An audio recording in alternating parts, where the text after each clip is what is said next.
我和李明峰恋爱5年，在婚期前1周，却发现他手机里存了无数条同一个女生的聊天记录。我悄悄定下婚礼当天去旅行的机票，静静地看着他若无其事的表演。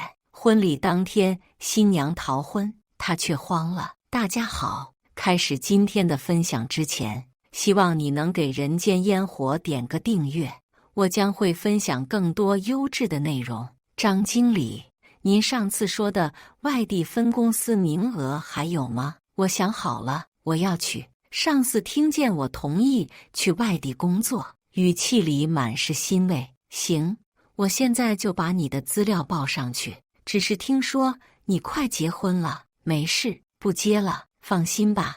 我声音里隐隐带着颤抖，为了不让对方发现。说完，我直接挂断了电话，眼睛盯着李明峰手机里的聊天记录，有些出神。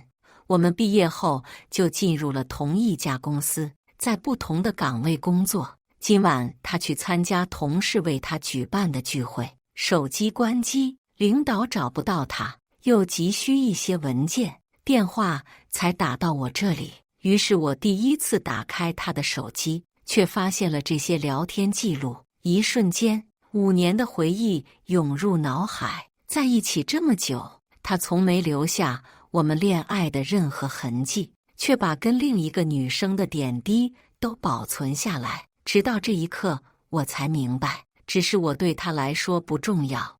5年来，我为他的冷漠找尽了借口，固执的样子像个傻瓜。他同事无意间说的话忽然在耳边响起：行啊，我还以为你为了林冉要一直单身呢，真要结婚，不是赌气吧？那时我没留意到李明峰尴尬的表情，信誓旦旦地说：我们是真心相爱。现在我才明白他问这句话的原因，再也没了说这句话的底气。我深呼吸几口，合上手机，打开手机想跟李明峰说分手，却看见他连昨天我讨论婚礼细节的消息都没回复。点进朋友圈，背景是一片空白，没有一条动态，只有头像下空空荡荡的一个字：等。我唇角扯出苦笑，无力地倒在沙发上。从前不知道他心里藏着别人，只以为他性格冷淡，不善于表达。现在想想，我简直天真的可笑。朋友圈的简介，我问了他许多次，他都没有回答过。此刻终于知道了答案，距离我们期待的婚礼还有7天。我将倒计时设置成手机的动态壁纸，每天提醒自己。看着屏幕上秒针跳动的数字，我揉了揉发酸的眼眶，压下满心疲惫。刚准备订票的时候，李明峰的同事给我打来电话，扬言李明峰喝多了，你要不过来把他带回去吧，我把地址发你。听筒里，我隐隐听见李明峰熟悉的声音喊着林冉，心脏猝不及防被刺痛。对方立刻捂着手机挂断了电话。我摇摇头，甩开不该有的情绪，换好衣服走到玄关处，才看见我精心挑选的情侣手链里属于李明峰的那一半被随意地扔在桌子上。这是我找专门的店铺根据我们的喜好定制的。他说太幼稚，从来没戴过。想了想，我拿起手链扔进垃圾桶里，抬眼又瞥见书架上他没拆封过的情侣相册，像是在无声嘲笑我的一厢情愿。一股无力的烦躁涌上心头，我拿起垃圾桶，将所有情侣的东西全部丢进袋子里。扔完垃圾后，我打车赶去他同事发来的地址。走到包间门口那刻，里面传来嬉笑的问话：林冉怎么今天回来了？不会是听说我们李明峰要结婚的消息后悔了吧？我深吸口气，唇角扯出一抹笑意，伸手推开门进去。里面的笑闹声瞬间停止，众人脸上皆是尴尬。7天后就要和我结婚的男人正满脸温柔地抱着另一个女人。那个女人的脸，我刚刚在她手机里看过无数遍。李明峰的同事没想到我来得这么快，急忙伸手将她从林冉身上拉开。可惜李明峰似乎喝了不少，根本无动于衷，嘴里模糊不清地骂着：“滚开，别碰我！”我还是第一次见他醉成这样。他同事凑在他耳边开口：“杨岩来接你了，你醒醒，你马上要结婚了。”其余人见状也上前帮忙，费了好大的力气，终于拽开李明峰，抓着林冉的手。他身体重重砸进沙发里，面色一片通红。他同事这才松口气，给我介绍：“这是我们的大学同学林冉，去年就出国了，今天刚刚回来，正好赶上我们聚会。”李明峰喝多了，你别多想。若是以前，或许我会当场失控地问他们：明知道我和李明峰快结婚了，为什么要让林冉来？为什么不阻止？可现在我只是无所谓的笑笑。一旁林冉看着我的目光里带着探究的意味，直到李明峰的同事开始介绍我的身份，说到未婚妻3个字，沙发上沉默半晌的李明峰怒声开口：“是同事。”一瞬间，我衣袖下的手紧紧攥了起来，手心被指甲戳得发疼，隐隐有些颤抖。周围的人都变了脸色，看着我的眼神透露出为难。这不是李明峰第一次不想公开我的身份，早在他拒绝发朋友圈，拒绝一起在公司里公开关系，拒绝婚礼邀请太多亲友时，我就已经猜到了我们的结局。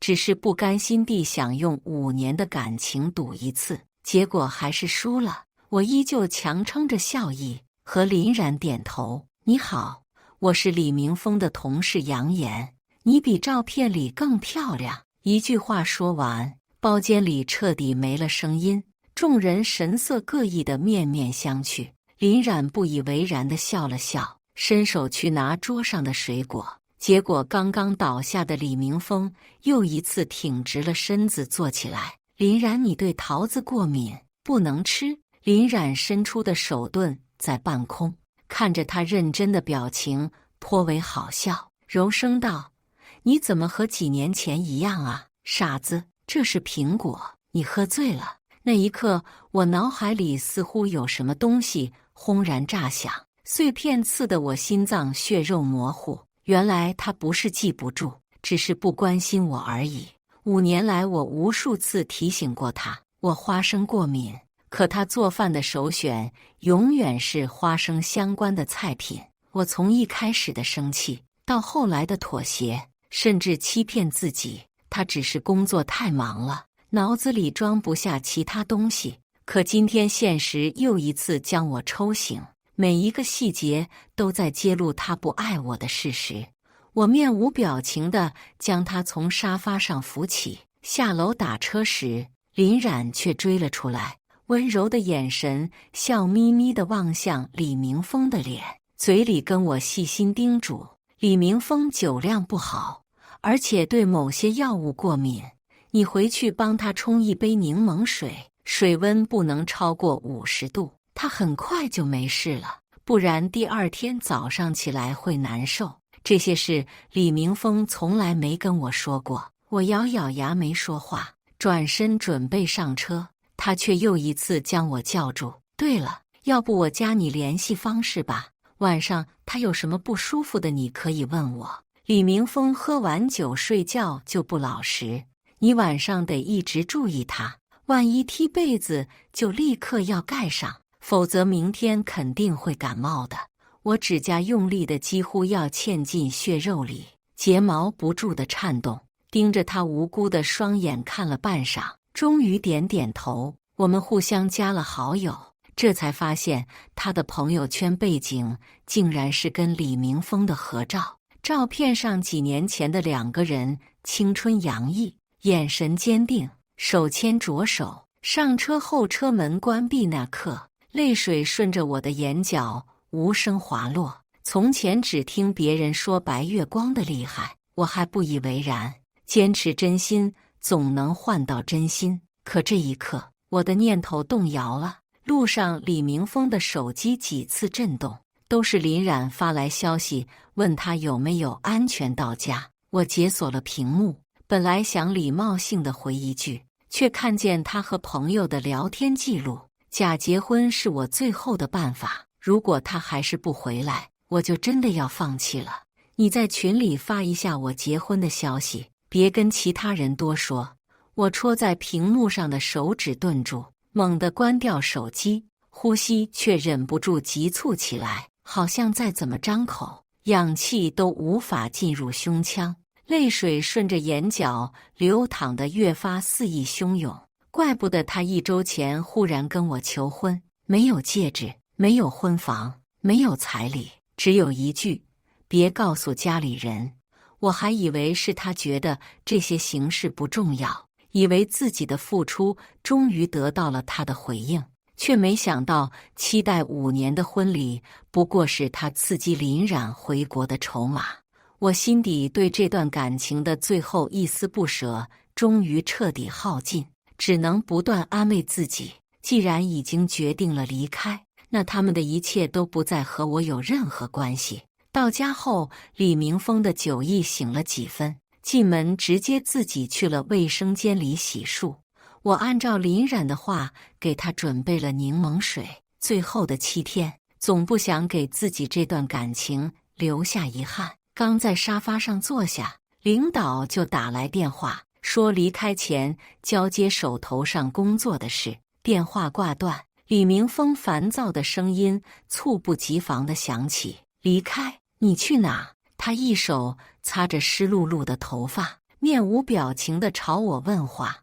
我将柠檬水递给他，淡淡开口：没事，去出差。他懒得多想，又或是根本不关心我的一切。接过杯子，低头刚准备喝，才发现里面加了柠檬，眉眼瞬间拧起，怒声朝我质问：你跟谁学的？别没事在网上瞎看，网上的东西不一定适合所有人。杯子被他重重摔在桌子上，他转身回了卧室。我脸上不由溢出苦笑，果然，白月光的办法不是我能效仿的。第2天本来是定好了去试婚纱的日子，李明峰一觉醒来，像是什么都没发生过一样，对我的态度一如既往的冷淡。可见过了他对林冉的温柔，我再也不会觉得他是天性如此。吃完饭准备出门那刻，他看了一眼手机，忽然开口：婚纱就别去那家店试了，去另一家吧，我看网上评价更好。我收拾碗筷的手顿住：都行，听你的吧。我知道他为什么临时变卦，因为林冉早上发了推荐另一家婚纱店的朋友圈。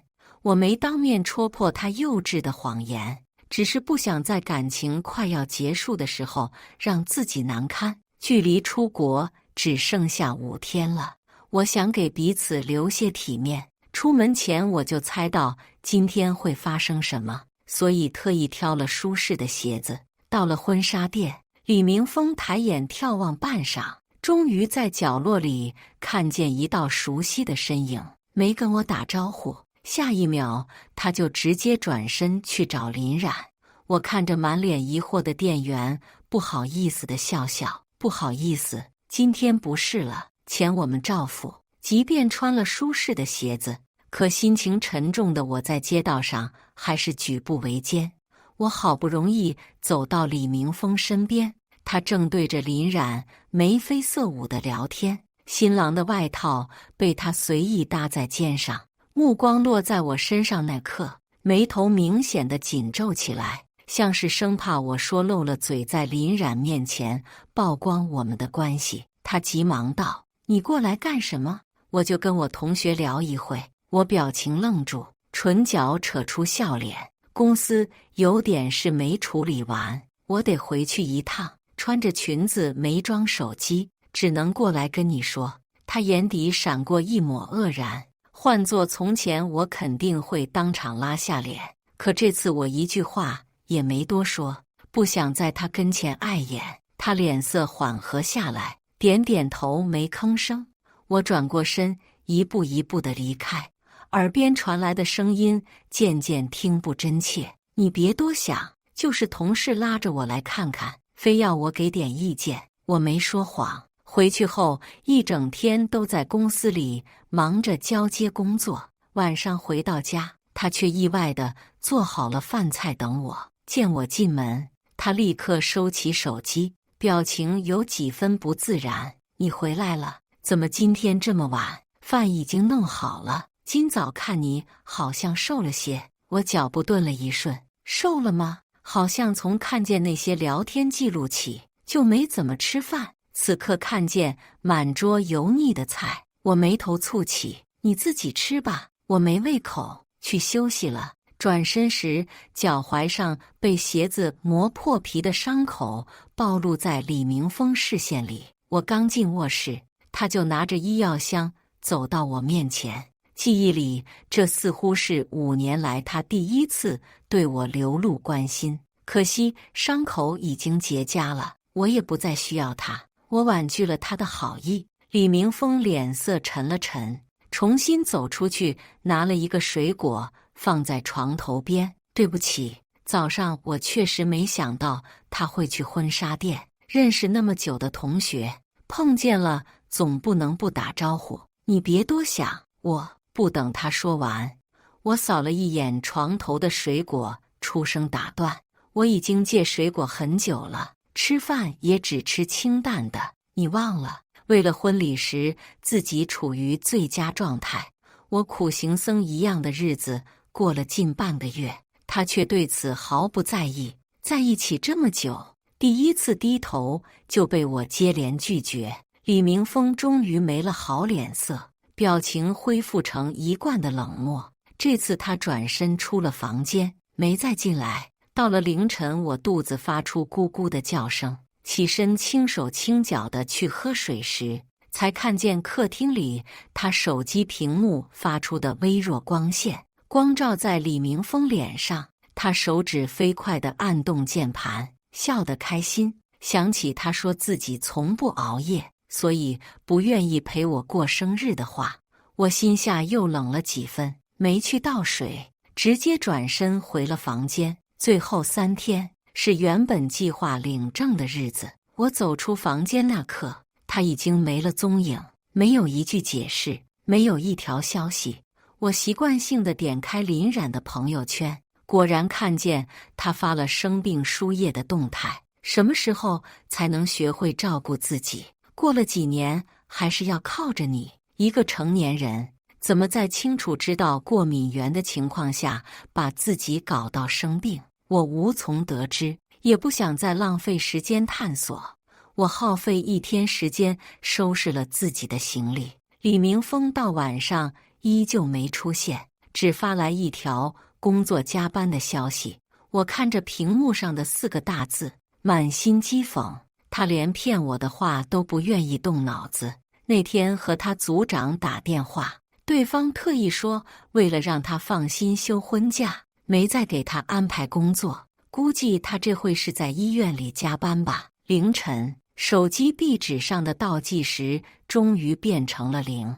我在沙发上将就了一晚，第2天起床洗漱后直奔机场。路上不由庆幸，还好婚礼是假的，没通知家里，不然我还真的不知道逃婚要怎么和爸妈解释。进机场那刻，我给李明峰打去电话，想说分手的事。铃声刚响了一下，就被对方直接挂断。接着他发来一条语音消息，语气不耐烦到极致。我马上就到了，你急什么急？说了办婚礼我还能跑不成？林冉生病了，我只是这里有事走不开，你能不能懂点事？你先稳住我那些朋友，我今天有话跟你说。语音播放结束，我面无表情地敲动键盘，给他发去文字消息：分手吧，婚礼让给你们。不等他回复，我直接拉黑删除了他的联系方式，又特意将手机设置成飞行模式，转身上了飞机。10个小时的飞行路程，有一半的时间我闭上眼都是我们相处的5年。爱的时间太久，爱他似乎已经成了我的习惯。骤然分开，就像割舍身体的一部分一样痛苦。踏上异国土地那刻，我有种恍如隔世的错觉，仿佛一切都可以重新开始。刚打开手机，接到的第一个电话却是急得发疯的婚庆公司。苏小姐，您的婚礼还办吗？为数不多的几个宾客都已经走光了，我们还从来没有遇见过这样的情况。新娘没到，新郎也不见踪影。我们打电话跟林先生说了情况，他一听见您没到场，直接气得挂断了电话。我们费了好大的力气才联系到您。我举着手机的手僵在半空，一边打车一边淡淡开口：那就不办了，尾款我已经结过了，你们的工作也完成了，辛苦了。我挂断电话上了车，路上心中的酸涩却止不住的翻涌，心底最后一丝期待。李明峰看见我失踪，着急到发疯的奢望也彻底破灭。罢了，他连婚礼都能失约，知道我逃婚又如何？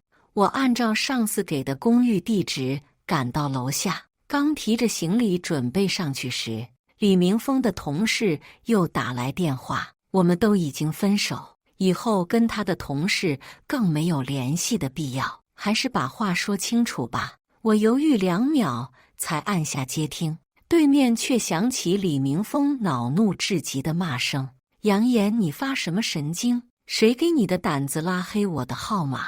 你去哪了？说话！我不是跟你解释了吗？林冉生病了，我只是这里有事走不开，你能不能别胡闹？你今天是不是没去婚礼？你现在在哪？给我发地址。我眉头拧了起来，冷声道：没看见我给你发的消息吗？我们已经分手了，我去哪都和你没有任何关系。你同事的号码我也拉黑了，以后别联系了。没想到他先一步缺席婚礼，竟然还有脸打电话向我问责。不等他再次开口，我直接挂断了电话，将这个号码也加入黑名单里。走进公寓大楼，拖着行李上了电梯，简单收拾了一下房间。我刚放松下来，坐在沙发上休息，上司就打来了电话，声音里带着显而易见的担忧：杨岩，你没和你老公说你出国的事吗？他刚刚打电话问到我这里了，听着都快急疯了，马上要报警。我就告诉他你国外的地址了。我呼吸一滞，对着手机长叹口气：算了，没事，说就说了吧，他也不可能真的来找我。对了，我们没结婚，他以后都和我没关系了。上司似乎从简短的话里明白了几分，最后只提醒我别因为私人问题影响工作，就挂了电话。我烦躁地揉乱头发，点开手机拦截的黑名单消息，才看见满屏都是他的号码。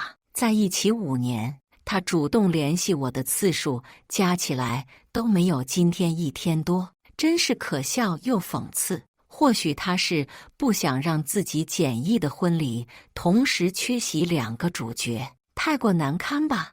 我这会终于有时间点开相册，清理过去偷拍他的照片，手指顺着屏幕滑动，似乎又爱了他一遍。相片彻底删除清空那刻，我从沙发上站起身，朝楼下走去，买了一瓶红酒上来。在一起时，因为他讨厌酒味，我再难过也只能默默流泪，否则他就会对我发脾气。分手后重获自由，此刻像是赌气一般，给自己倒满杯子，一饮而尽。酒劲上头让我意识渐渐模糊，我习惯性地点开林冉的朋友圈，却看见他在8个小时前又更新了一条。8个小时前，那是婚礼刚刚开始的时候，图片上一只熟悉的手握着病床边的栏杆，配文：你陪着我的时候，我觉得好安心。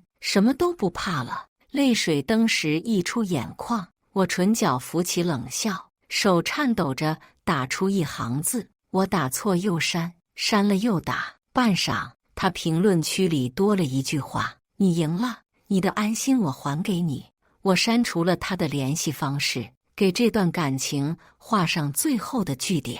关掉手机的下一秒，就倒在沙发上，彻底昏睡了过去。第二天闹钟响起，我顶着红肿的双眼洗漱上班。第一天接触国外分公司，忙得晕头转向，根本没空想他。割舍一段错误的感情，比我想象中的容易许多。手机也再没有收到国内的来电，本以为我们之间到这里就结束了。下班时，却在异国公司的楼下看见一道熟悉的身影。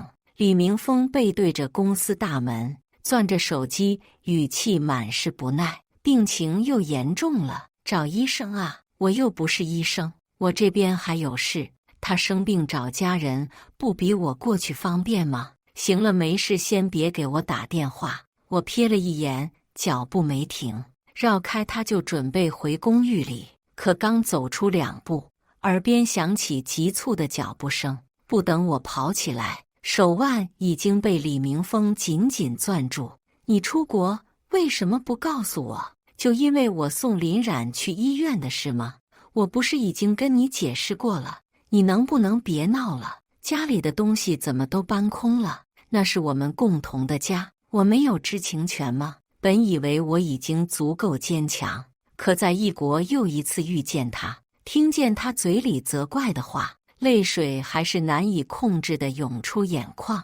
我用力甩开他的手，转头看向他，告诉你，为什么要告诉你？告诉你什么呢？说我看见了你手机里无数条林冉的聊天记录，还是说我看见了你拿婚礼当筹码刺激林冉回国？他通宵赶飞机的脸是我从没见过的憔悴，眼底血丝肆意蔓延。要是从前，或许我已经心软的用不着他开口，就乖乖放弃国外的机会跟他回家。可这次，我对上他无助的双眼，心中却生不起半分同情和心疼。李明峰焦急的表情僵在脸上，显然没想到我会看他的手机。第一反应是朝我质问：你动我电脑了？我没说过上面都是工作的聊天吗？谁让你看的？我没有隐私吗？察觉到自己情绪太激动，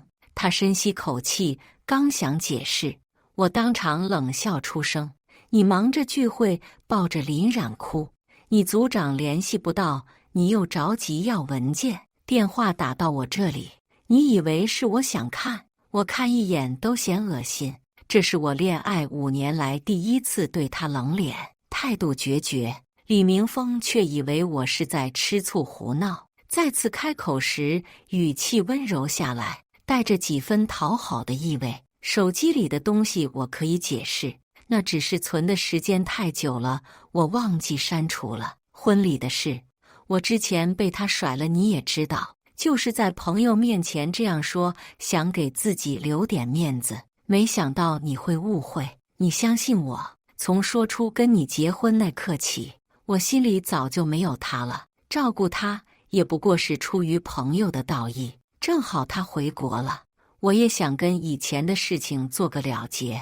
他解释的话听在我耳里，只像为自己行为狡辩的借口。唇角冷笑的弧度更深了些，是吗，李明峰？你是想说你在没有和以前的事了结的时候，跟我谈了5年的恋爱，我算什么？清理你过去回忆的工具。从你无数次放弃我选择他的时候，就已经不需要解释了。你的行为就是最好的答案。说出来的话，你自己不想笑吗？你不怕我难过，不怕我失望，不怕我离开，现在找过来干什么？听我当面说分手吗？他的脸色在我的质问声里一点点白了下去，张了张口，却说不出一句话。我转身准备离开时，他才缓缓开口：手机里的东西，我现在就可以删除。如果我说一开始我是动摇过，可在听到你没有去婚礼时，就已经明白了自己的心意。现在过来挽回，你能再给我一次机会吗？我没回头，也没吭声，在他期待的眼神里，脚步坚定地离开。这次他没再拦我，能再给这段感情一次机会吗？这句话在林冉出现后，我无数次问过自己，也给了他无数次机会，可结果显而易见。我再也不想重蹈覆辙。回到公寓里，简单的洗漱了一下，门外响起阵阵敲门声。打开迎面撞上一个巨大的保温饭盒，李明峰阳光的笑脸从后侧露了出来。听说国外的饭菜都不合口味，我专门给你做的，趁热试试。这是他第一次面对我时笑得这样灿烂，也是第一次为我下厨。我一时间有些恍神，反应过来，直接将门摔上。他意料之外的没生气，耐心地继续轻轻敲门。我身体贴着门后，无力地滑落。为什么要等分开了才来爱我？我已经不需要了。他敲了半个小时，我就在地上坐了半个小时，直到门外响起铃声。医院似乎又打来了电话。他耐心耗尽，声音暴躁起来。我不是说过了吗？他生病去找医生啊，生病又不是我造成的，我的婚礼都被毁了。我现在真的有很重要的事情。那头不依不饶地跟他说了许久。一阵脚步声响起，门外彻底安静下来。我这才起身打开门，只剩一个保温饭盒被留在地上。果然，哪怕逃婚，我也争不过他。可我已经不想要了。我将饭盒扔进垃圾桶里，拿出手机点了外卖。本以为李明峰接到这个电话会直接买票回国，却没成想第二天下楼又看见他等在门口，手里抱着一捧鲜花。我扫了一眼，想装作没看见的样子离开，他却跟着我的脚步追了上来。我送你去上班吧，听说国外的治安不太好，你一个人我不放心。听见这句话，我脚步猛地顿在原地。李明峰，你是不是觉得演深情的戏码很有趣？我在国内的时候，无数次加班下班，一个人回家，让你来接我。你说了什么？你忘记了？你说其他女生不也是这样过的？难道单身就不配活着吗？害怕就自己小心点，你有自己的事情要做。话落，他瞳孔颤了颤，我却接着开口。现在我也有自己的事情要做，请你离开，以后都不要再来打扰我。我走到路边叫了一辆车，刚打开车门上去，他也钻了进来。我承认我以前作为你男朋友不合格，现在给我个机会弥补行吗？我不想我们就这样因为误会分开，我不想再和他浪费时间，索性闭上眼睛休息。路上他的手机响了又关，关了又响。我不耐烦地怒声道：你忙你自己的事情行吗？别出现在我面前，已经分开了，你做这些有什么意义？你的心上人在国内，不在这里。话落，车也刚好到了公司楼下，我立刻下车关门，没给他留1分钟。进了电梯，就掏出手机给李明峰的组长打去电话。他没结婚，为什么还能休婚假？公司没活让他做吗？能不能赶紧让他回去？对方迟疑半晌，才开口解释：李明峰休的是年假，我也没办法。我烦躁地挂断电话。之后1周时间，他像幽魂一样，时刻出现在我周围。不得不说，人的习惯是个可怕的东西。我从一开始的愤怒，到后来的淡然，不过几天时间。第7天晚上，公寓的房东给我打来电话，说楼上有人投诉李明峰扰民，看他经常在我房门口出现，问他是不是我的朋友。我满心疑惑，追问下房东才说，李明峰在公寓楼下搭建了一个帐篷，每天晚上彻夜亮灯，只要有人进我这栋楼，他就得冲上去问人家门牌号，确认是不是住户。公寓楼已经不少人因此退租了。我急忙从沙发上爬起身，跑到阳台上，果然看见楼下一个小帐篷里亮着刺目的灯光，将他的号码拉出黑名单，打过去问了半天，他才缓缓开口：“我怕你一个人住不安全，我是临时过来，还没在这栋楼找到能租的房子，所以就凑合住在楼下。对了，跟你说个好消息，我已经和公司申请过了，争取到了我们部门出国培训的名额。”他语气里的兴奋掩饰不住，就像当初恋爱里憧憬未来的我。我却没有多余的情绪，说了句知道了就挂断了电话。当天夜里我失眠了，凌晨外面开始下起暴雨，我心脏像是被揪起一块。走到阳台上往下看，昏暗的光线下却看不清楚他的位置。我烦躁地爬上床，捂着耳朵，逼迫自己休息。第二天上班时雨已经停了，天灰暗得像末日来临。他平常等我的位置此刻没有人影，我顿了一瞬，压下心底的失落，打车去公司上班。难得一整天都没收到他骚扰求和的消息。下班时，外面又开始下起暴雨，我等了1个小时才打到车，却没想到暴雨影响视野，司机经过一个路口时看不清指示灯，被一旁冲出来的汽车撞得当场侧翻。巨大的冲击力让我内脏疼得近乎粉碎，一瞬间我感受到死神的降临。我用力发出虚弱的声音和司机呼救，半天没听见回应，才发现他已经奄奄一息。暴雨不停冲刷着车窗的碎玻璃，我的求救声被淹没在雨声里，浑身的血液顺着伤口肆意流逝。我体温迅速降低，意识模糊间，我唯一想起来的人竟然还是李明峰。幸好手机在衣服内侧，我用最后的力气强撑着给按下紧急联系按键，手机自动拨出李明峰的号码，一连3次，直到铃声响完他都没接听。眼泪流进雨水里，我彻底失去了意识。再次醒来，已经被好心人送进病房里。李明峰脸色苍白地守在病床前，下巴上长满了泛青的胡茬，看着好不可怜。我直接闭上眼，不愿意再看他。他脸上慌乱起来，声音带着颤抖：“对不起，我不知道你给我打电话了，我手机没电关机了。我刚刚从国内赶过来。”林冉，他背下了病危通知书，说想最后看我一眼。